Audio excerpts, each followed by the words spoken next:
not compatible, I quote, with the Virgin Train brand and our beliefs, says a company spokesman. The company, which is 51% owned by Richard Branson, said the Mail's editorial stance on immigration, LGBT rights and the unemployed means it is no longer eligible for distribution on its services. Well, according to PR Week, who got a leaked copy of this, the statement went on to say thousands of people choose to read the Daily Mail every day, but they will no longer be reading it courtesy of Virgin Trains.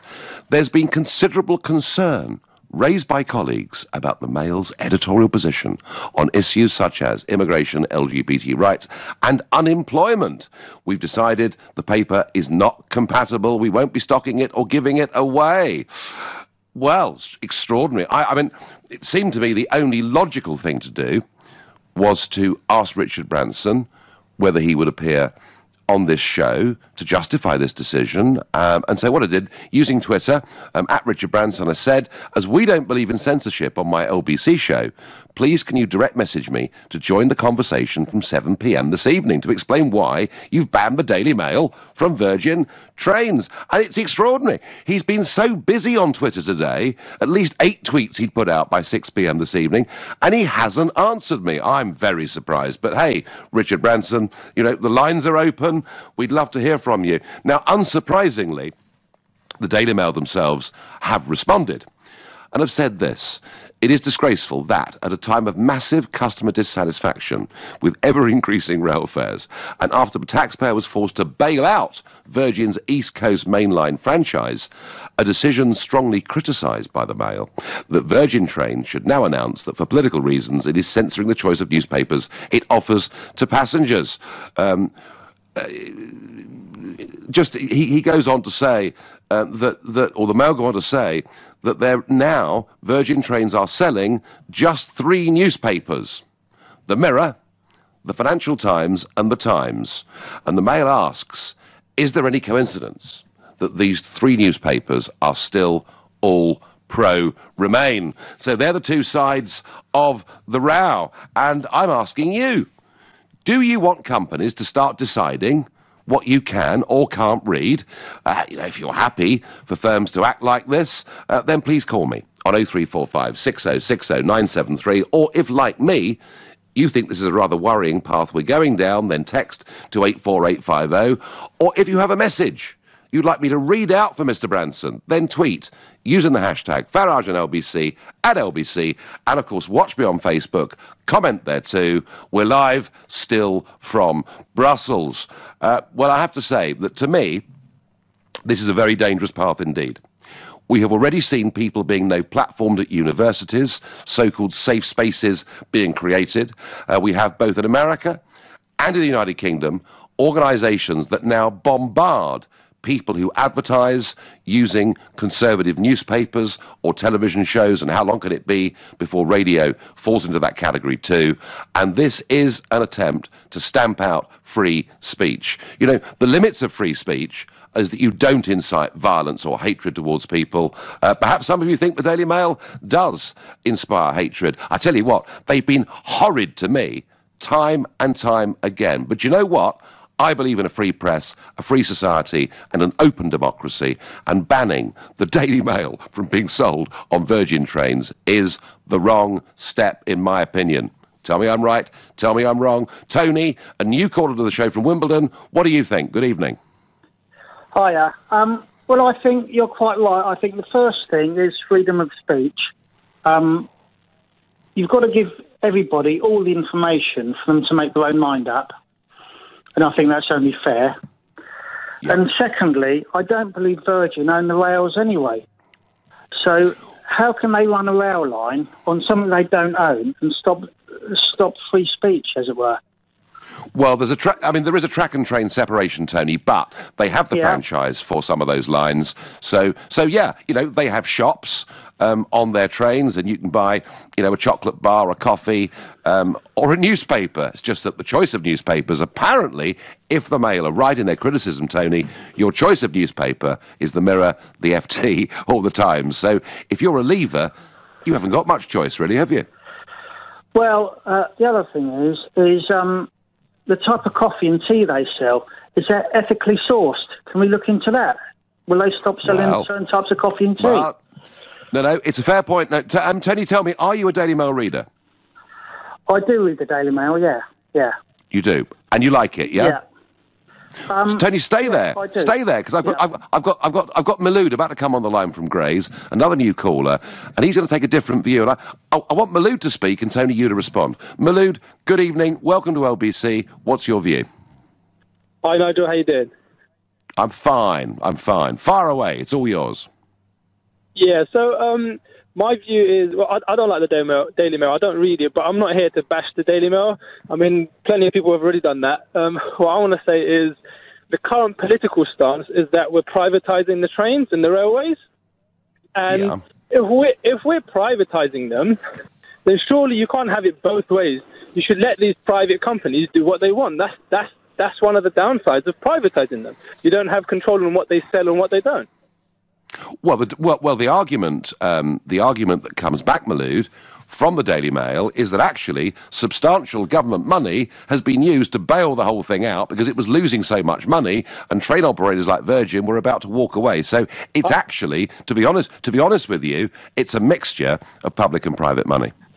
You're right. You're not wrong, and I don't disagree. It's just that it's the majority privately owned. I think it's 51% owned. Yeah. I mean, Tony. But the thing is, sorry to interject here, but the thing is, no, get in there, Tony. Get in there, man. If you need a balance in life, you need a balance on everything, and for one multi-billionaire to just decide to get the balance in his own favour, I think is wrong. Whether he owns it or not, he's running on rails that are owned not by him. So surely. That's fine. Maloud. It's just that private companies, usually when you want to protest against them, you do it with your money. You don't go in them. The only problem with this, though, is that you have no choice on the West Coast. You only can go with Virgin, right? Yes, that's right. They're using rails that they don't own. I don't surely we've got to have some sway. No, but guys, we're not discussing, guys, the privatisation of the railways. No. We can discuss the privatisation of the railways. We can discuss the ridiculous separation of track and train, all because of a European Union directive going back to the early 1990s. But Maloud, Tony likes the Daily Mail. He buys the Daily Mail. He would be affronted on that train to find a choice of simply pro-Remain newspapers. Whether it's public or private, is it right, Maloud, that the Daily Mail should be withdrawn from sale? It's not right. It should be withdrawn, but I do believe that Virgin, as a private company, have the absolute power and to do what they want. No, I take that point. I take the point. I thank both Tony and Maloud for that. I wonder what Marie from Wandsworth, another new caller to the show, thinks. Good evening, Marie. Hello, Nigel. I think that what Virgin should be doing is supplying what the customers actually want. I don't want them to be a moral guardian. If they're going to be that, then they should look at the pricing. I don't want them to have a moral viewpoint. I just want them to supply as good a service as possible, which seems to be very difficult for them in terms of actual train times, etc., and actually getting where they should be on time. Been on a Virgin train, didn't find it at all comfortable, actually. Wasn't a comfortable journey. It was extremely hot. I didn't think it was a good journey at all. But there we go. I just want them to supply what the customers actually want. Perhaps they could actually try asking customers and do some sort of online survey and ask them what newspapers they would like, what refreshments they would like, whether they would like Coca-Cola or other refreshments, which ones they'd like. Because I appreciate they can't stock everything. They've got a very limited amount of space on the train. So it's not... No, I get that, Marie. It can't be like a small shop or a newsagent or whatever. So I think... But they were selling copies, Marie. Well, the customers were buying the Daily Mail. Not huge amounts. 70 copies a day were being sold on the train, so it's not huge amounts. But maybe, Marie... How does that compare to the others? How does that compare to the I don't know. I just don't know. My guess is... My guess is if you buy a newspaper, you probably don't buy it on the train. You buy it before you get to the train, is my guess. Most people Marie, do, but at the same time, if you've forgotten, you may have rushed. Yeah, whatever, no, sure, you may not. sure. Yeah. But I mean, what they're saying here is fascinating. It is that editorially, the Daily Mail's stance on the unemployed. I mean, I haven't been conscious it's completely of wrong. the Daily Mail being beastly to unemployed people. I mean, do you need protecting from yourself, Marie? That's the question. I definitely don't need protecting from myself. And what I really am getting fed up with in this country, I've noticed it creeping up on us, is the political correctness has gone crazy. It's almost gone back to the days of the complete loony left. Except it seems to be afflicting. It seems to be afflicting all sides. It seems to be afflicting all sides, though. It's everywhere. It seems to be extremely fashionable. It's coming from all sides, right, middle, left, everywhere. That sort of stuff is coming from there. I'm sick to death of it. I don't need to be told what to think. I want to be able to make up my own mind, and I want companies to jolly well supply what I want. I don't want them to make, if it's long as it's legal, please sell it to me. If there's a market for it, sell it. I don't want you to make a moral judgment, because a lot of them should look at how they treat their staff and how they treat their customers if they're going to start getting into that. Because, you know, really, it's a very, very rocky road, a very rocky road indeed. Marie, you've put the case beautifully, and I tell you what, I think you should go and meet Richard Branson. I wouldn't want to argue with you, I have to say, and I'm sure he wouldn't either. I thank you. I love this one. We get wonderful text here. Evening, Nigel. I'm a regular traveller on Virgin trains from London to Manchester. I'm not a huge fan of the Daily Mail, but I would like to offer my services. I will happily spend my journeys handing out copies to anyone who would like one. How dare Virgin Trains decide, or the Virgin Trains Stasi, as he calls it, decide what we can read. Lynn in Claygate, that is a fantastic text. And you're right, free speech needs to flourish. But, as I said earlier, it isn't just Virgin Trains. What we've actually seen is quite a big attack on some of our newspapers themselves. And I'll tell you about that in a moment. You've been listening to The Nigel Farage Show, exclusively on IBC, live from Brussels, and it's 7:15. As Virgin Trains ban the sale of the Daily Mail on their trains in this country, I'm asking you, do you want companies to make these sort of decisions for you? And a very interesting text from Michelle in Putney. Good point. She says, if Virgin can ban the sale of the Daily Mail because it's incompatible with their beliefs, then why were two Irish bakers not allowed to stop serving a gay couple because of their religious beliefs? Michelle, it's a brilliant question, which I frankly can't answer. But I'll tell you what I can answer. Maloud said earlier that because it was a private company, they could make their own decisions. And you're right, it is a private company, albeit one, and I made this point, that's been bailed out with public money. But whether it's a private company or not, Maloud, it's providing a public service. I think getting on a train from London to Manchester is a public service. That's my view. Now, there's nothing new in this, because this has been going on now for some time. In America, there's an organisation called Media Matters, and they go relentlessly after people who advertise on Breitbart News, in fact, almost on a daily basis. And they even go for Fox News, one or two presenters on Fox News who've got some pretty strong opinions, who advertise on their shows, and they get bombarded with hundreds of people, hundreds of people getting hold of the PR department at Fox News and saying, this person's unacceptable, going directly to the advertisers. And you can imagine, can't you?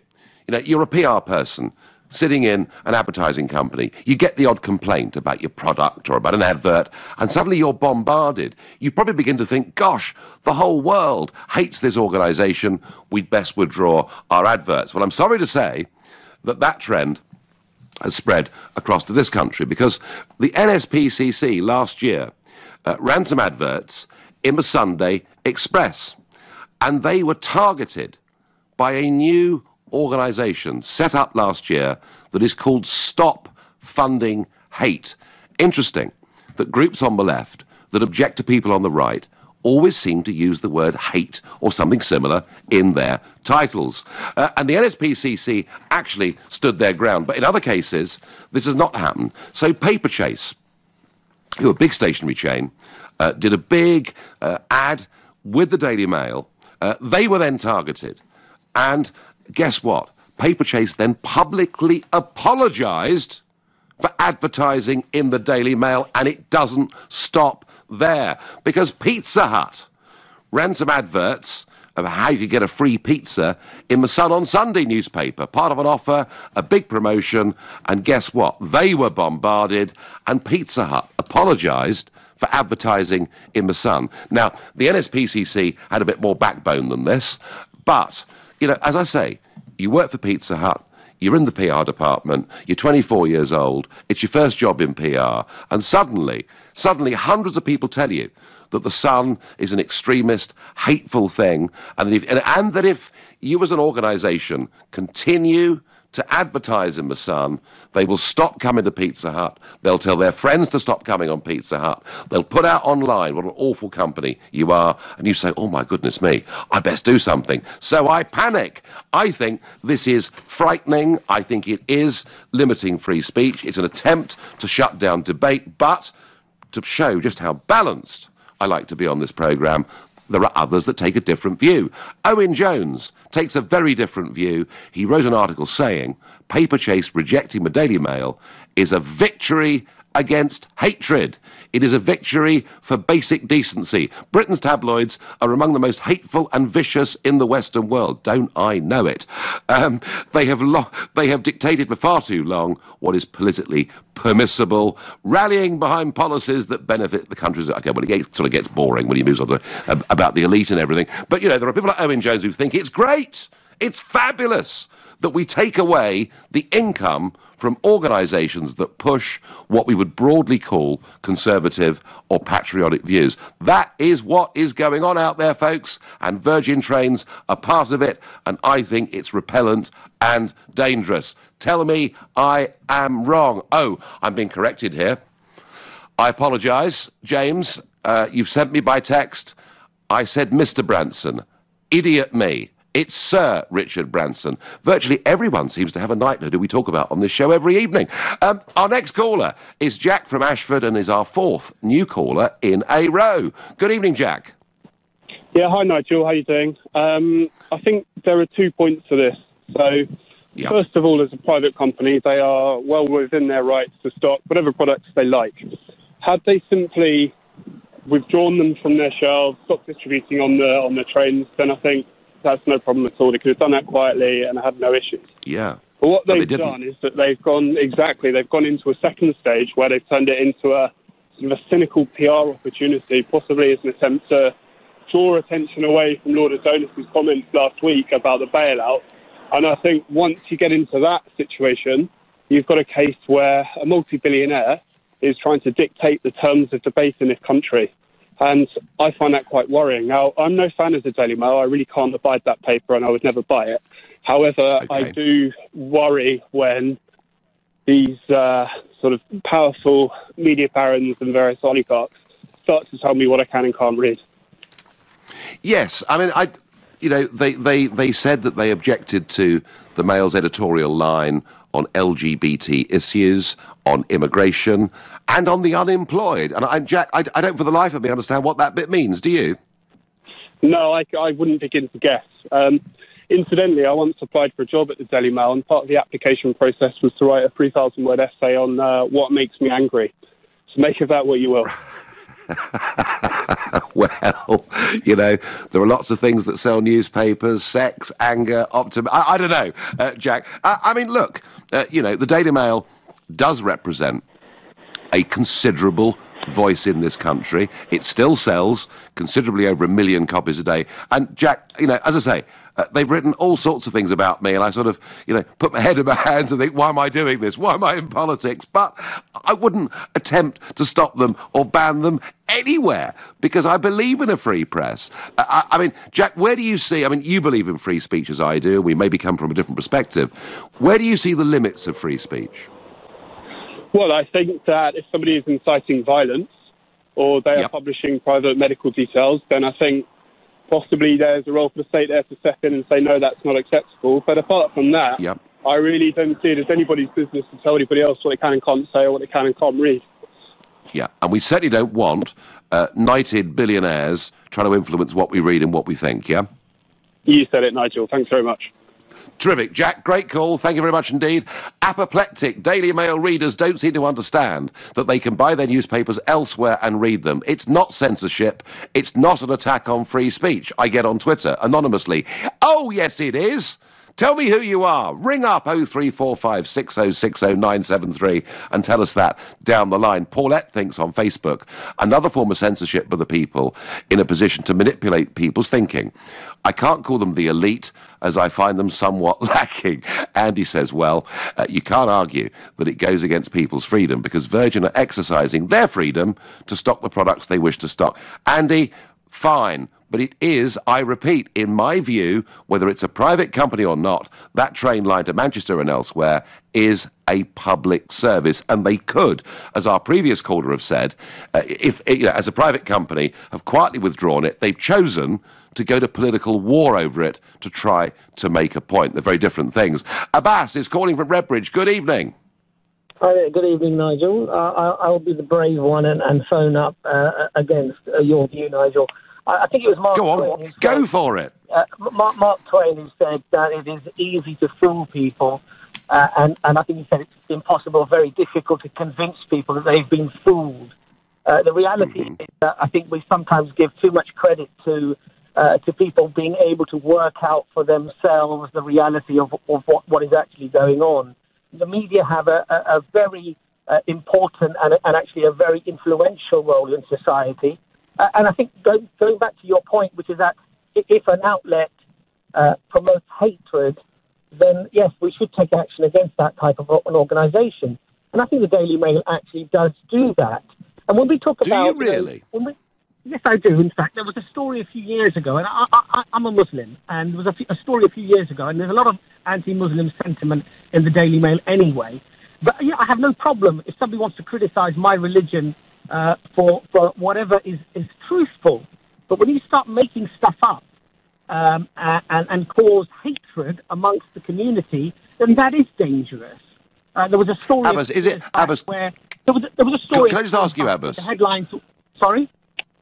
Can I just ask you something on this? Because it's a very important point. Is it anti-Muslim sentiment that you accuse the Daily Mail of, or anti-Muslim extremist sentiment?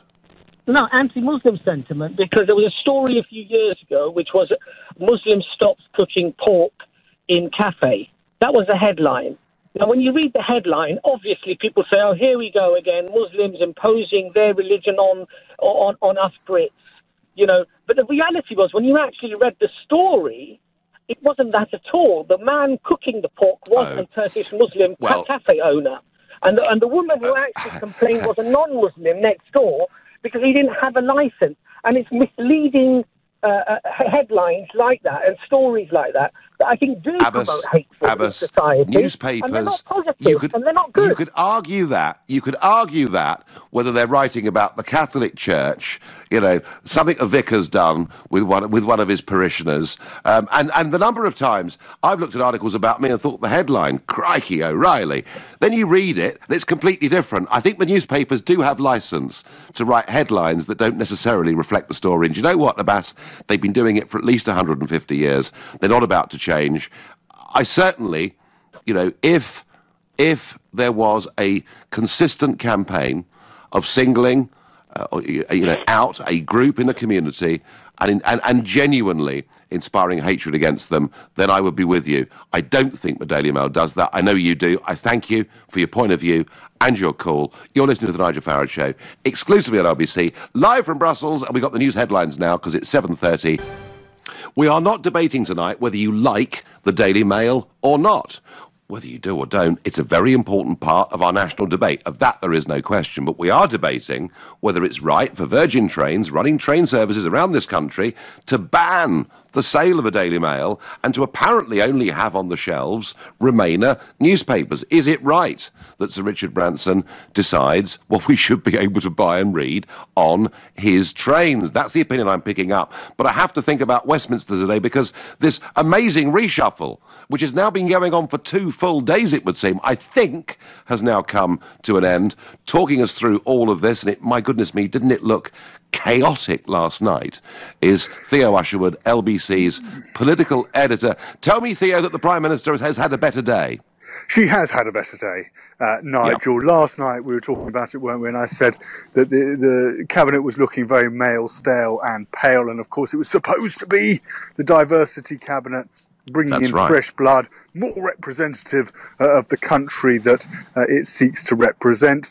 Theresa May today managed to make some changes. So if you're white, male and middle-aged, then you face the chop. There were 4 to go really, really early. John Hayes went, Philip Dunn, Sir Mark Garnier, of course, he got caught up in that furore about asking his secretary to go into a sex shop. And then Robert Goodwill went as well, resigned and sacked. So therefore it created some space for the likes of Margot James to have a promotion. She went up to, she's gone up to be Minister of State with Matt Hancock at Digital Culture, Media and Sport. Caroline Dinage, she's a Minister of State over at the Health and Social Care, it's now called. And there are also promotions for Suella Fernandez. Of course, she's an arch Brexiteer, and that's an interesting one because she's now the 4th member of an all leave voting Brexit department with David Davis at the helm. And of course, Steve Baker.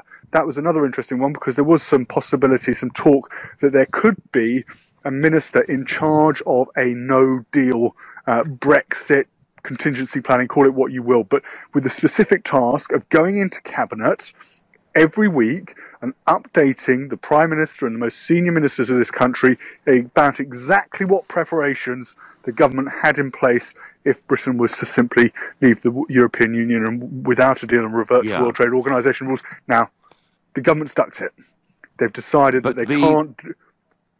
Go on, sorry, Nigel. On balance, though, Theo, I mean, let's remember that one of the big promotions, or perhaps the biggest promotion yesterday, was David Lidington, who effectively becomes the new Deputy Prime Minister. And he, of course, is an arch Remainer. So overall, isn't this fairly neutral in terms of Leave Remain? You're quite right to say that, Nigel. I mean, I pointed out the Brexit department, but you're quite right to say that David Lidington, he didn't get the title, though, has become the de facto Deputy Prime Minister. So Theresa May choosing for now, at least, just to try and steady the ship, keep everything even, not upset either the Remain camp of Tory MPs or the likes of Ian Duncan-Smith, Jacob Rees-Mogg and the Leavers. They haven't got their wish on this one. They did get it with the budget when they asked for extra money in order to, extra £3 billion to prepare for a no-deal Brexit, but this time around they didn't get their wish. And of course, Justine Greening, she was out running this morning from her home in Putney, all smiles, and judging by her fairly pugnacious tweets along the lines that she was going to put her country before her party interests, she could well be a thorn in the side of Theresa May when that legislation bounces round in the autumn. When we debated this on the Sunday show, I said that it's all well and good talking about diversity in terms of sex and in terms of racial background, but what nobody ever talks about is class. That there are so few working class people from humble origins that reach the top in politics. And I understand from The Guardian that actually there are even more middle class, privately educated people in the cabinet now than there were before the reshuffle. You're quite right to say that. But interestingly, and I'll point you to a couple of appointments by Theresa May, people to look out for. I mean, the obvious one is Essex Man, as he's known, Brandon Lewis, the new chairman of the Conservative Party. And that seems to hint that the Prime Minister wants somebody in charge of the party itself who is going to go after UKIP voters, blue-collar Labour voters, traditional working-class Labour voters. And the other one, there are a couple of other ones that I think is quite interesting. I don't know if you've ever come across him. Ben Bradley, the MP for Mansfield, 28 years old. He's been put in charge of young people and the youth vote as a vice chairman of the Tory party. He is not the polished public school performer of perhaps other people who've been promoted, and he's one to watch out for as well. And from judging the way he's been speaking, he's got a fair shot. Okay, well, Theo, I tell you what. Thank you for bringing us up to speed. I'm pleased it wasn't quite as disastrously chaotic as it was yesterday. Theo, thanks for joining us. Have to say, actually, overall, will it make any difference? I don't really think so. Back to the action. Back to the Daily Mail being taken off Virgin trains, the attack on people who advertise in the Express, in the Sun, the Mail. And I mentioned earlier I mentioned earlier an outfit called Media Matters in America, going after conservative news organizations there. And joining me on the line next is Eric, who's calling from Chicago. Good afternoon, Eric. Hey, Nigel, how are you? Nice to speak to you again. I'm fine, yeah. Thanks for coming back on. So this has been happening in America for some time, hasn't it? Yeah, there's been a lot of disrespect on both sides of the pond to the last two elections, most of them from 2016. People not respecting those votes, whether it be Brexit or Donald Trump. And it just seems Richard Branson's got it totally wrong here because he's cutting off a huge chunk of his clientele.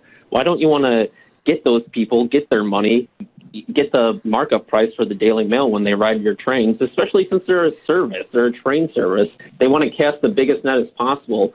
I just launched a little news network, and I'm constantly talking about trying to grab as many people as possible. I don't know why he would want to go the other way. But it's in Media Matters you brought up.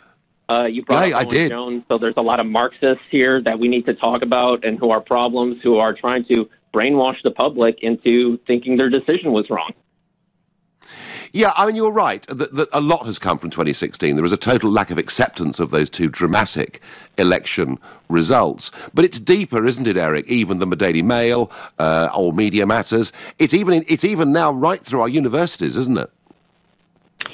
Yeah, our universities are the biggest echo chamber of all, especially the American universities, and I apologize for having that drift over to your side of the pond now. And it's even gone above the... Yeah, I apologize. But it's already gone above the border into Canada when you look at places like L'Oreal University and what everything that's happened there with their social justice tribunals convicting people of wrongthink. It's a huge problem.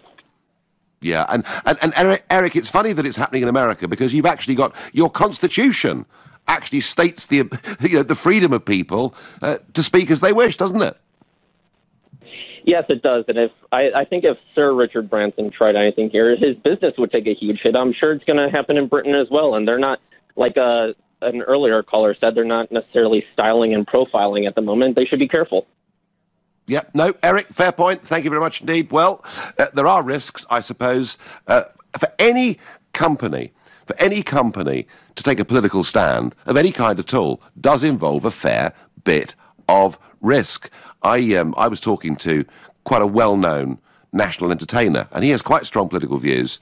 And I said, how did you deal going around the country with Brexit? He said, I played it as neutral as I could because I feared whatever I said, I'd lose 50% of my audience. And I guess for commercial companies, there is that risk too.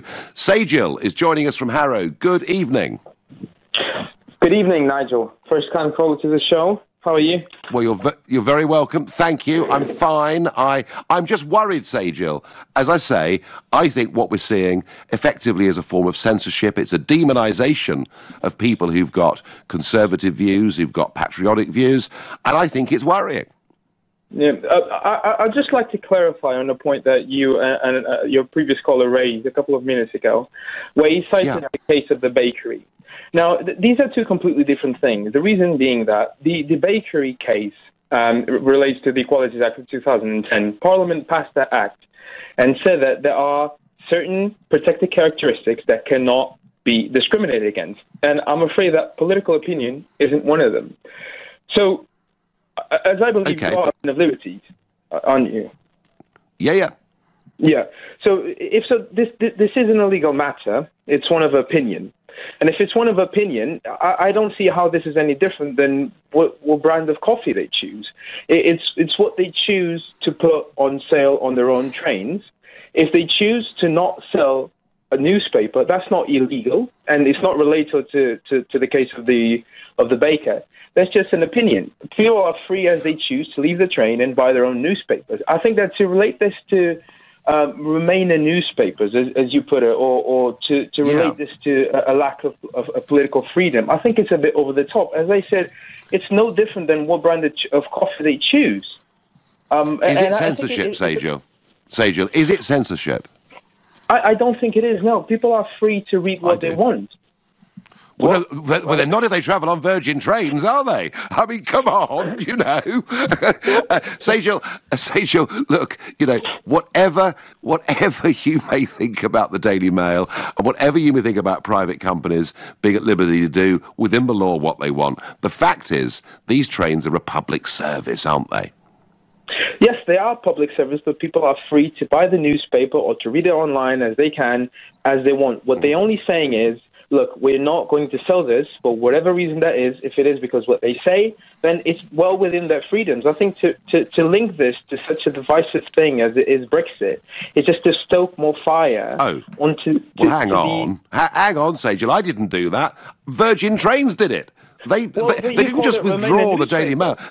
They put out they disagree with the Daily Mail's editorial line on immigration, on gay rights, and on unemployment. I mean, they could have done it quietly, couldn't they? But they chose not to.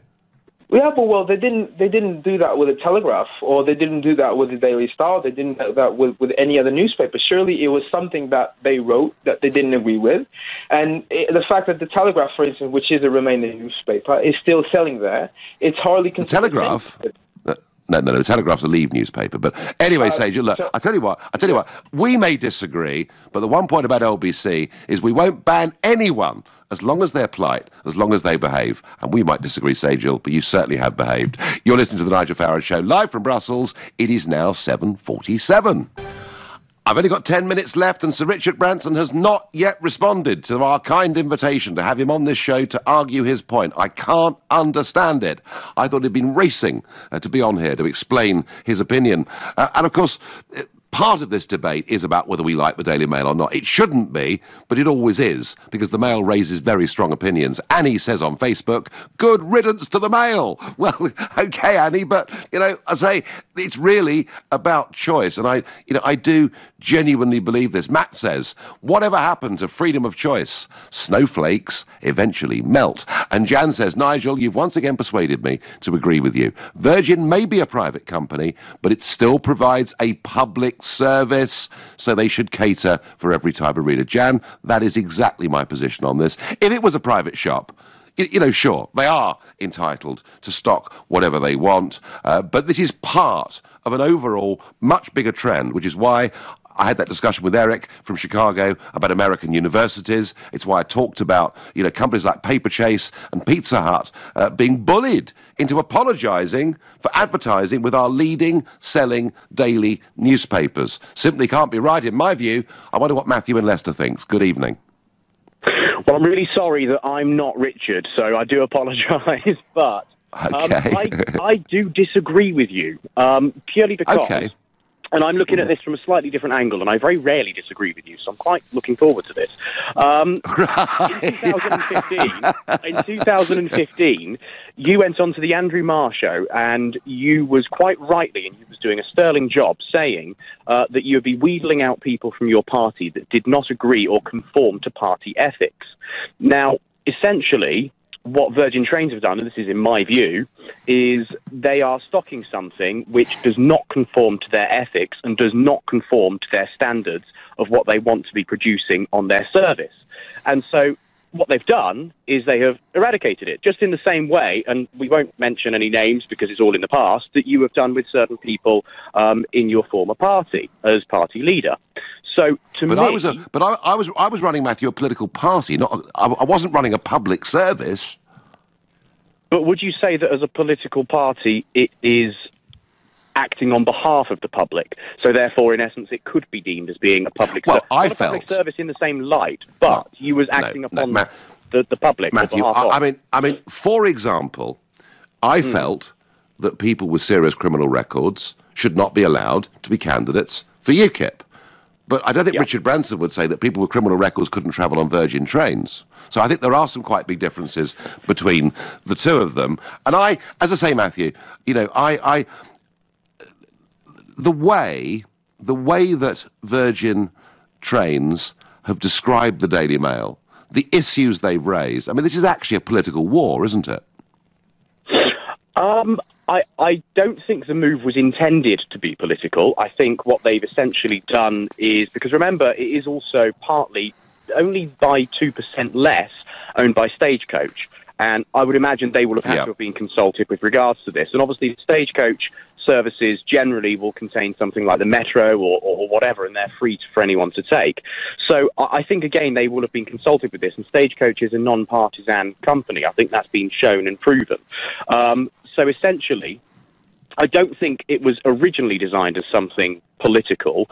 However, I think it's also just a bit of coincidence that you know, if you're a Leaver, then you've only got Remain press to read. I'm a Leaver myself, so, you know, that does genuinely... Matthew, it's not a coincidence, Matthew. It is not a... My worry is this. My worry, Matthew, let me put this back to you this way. Yeah. My worry is this. This kind of behaviour by Britain's best-known businessman, who is the biggest shareholder in this, all right?